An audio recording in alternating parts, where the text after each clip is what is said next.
Et täna meil on siis ajaloolise mööbli restaureerimise koolitus.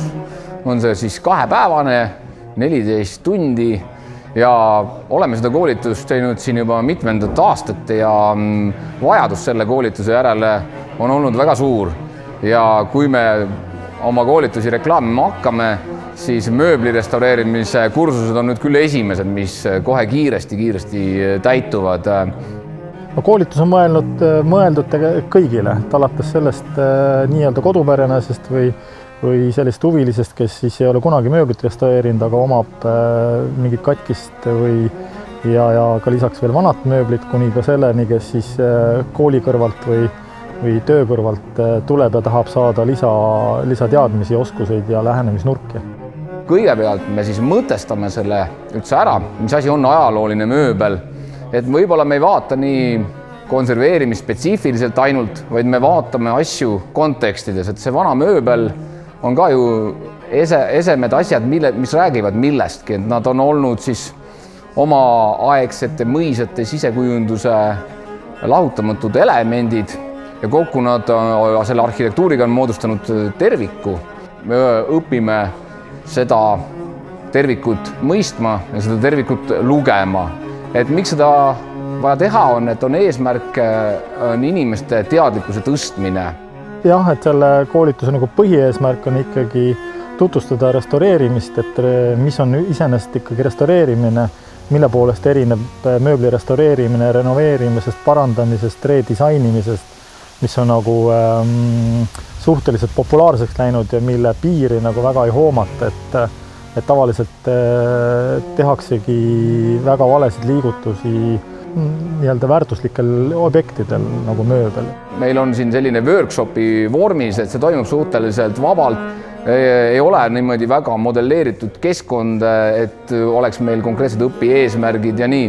Et eesmärk ongi olla selliste professionaalsete mööblirestauraatorite käe all ja saada mõtteid, kogemusi ja igasuguseid nippe. Minu osa on täna kanda koolitusel see, mis jääb peitu. Peitu jääb see, mis on polstri sees. Et kui puidu restaureerimisel on peale vaadates juba päris palju asju näha, siis polstri siseelu jaoks tuleb see lahti võtta ja leida katkesed kohad, need korda teha. Siin praegu on käsil mitu erinevat etappi toolide puhul. Et kui toolil nüüd võtta kogu see polstriosa maha, siis alguses on lihtsalt tühi raam. Ja siis need polstritüübid ongi erinevad. Et selline siin üks polster on, kuhu vedrusid sisse vaja panna ei ole ja siit tuleb kohe polstrikiht otse raami peale. Seal nüüd 2 tooli on sellised, meil mõlemal tulevad vedrud ja selleks, et see vedru nüüd kuskile toetuks, selleks on vaja talle panna alusrihmad.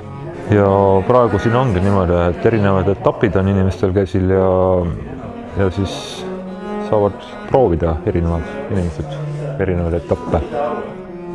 Minu osa siin koolitusel oli siis õpetada mööbli restaureerimist ja konkreetselt nagu puitosa. Et kui teised õpetasid polstrit ja aaderdust, siis minu oma oli puit ja eesmärk oli siis leida võimalikult palju küsimustele vastuseid ja siis ka konkreetsete siinsetele objektidele leida nii-öelda lahendusi, et kuidas siis läheneda parandustükkidena ja viimistlustena ja nii edasi. See, mis me teeme, on korralik lähtudes nagu restaureerimisprintsiipidest ja kui selle tulemusega mingi esega valmib, siis on tore.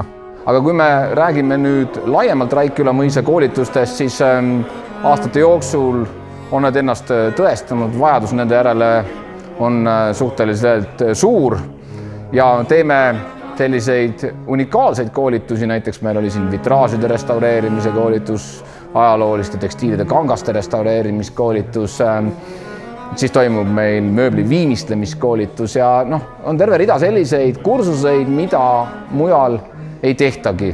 Ütleme niimoodi, et Raikküla mõisast ongi kujunenud tegelikult koolitusmõis Eestis ja kui iga mõis otsib enda teed nii-öelda siin mõisamaastikul, siis ma arvan, et Raikküla mõis on oma koha päike seal sellega leidnud.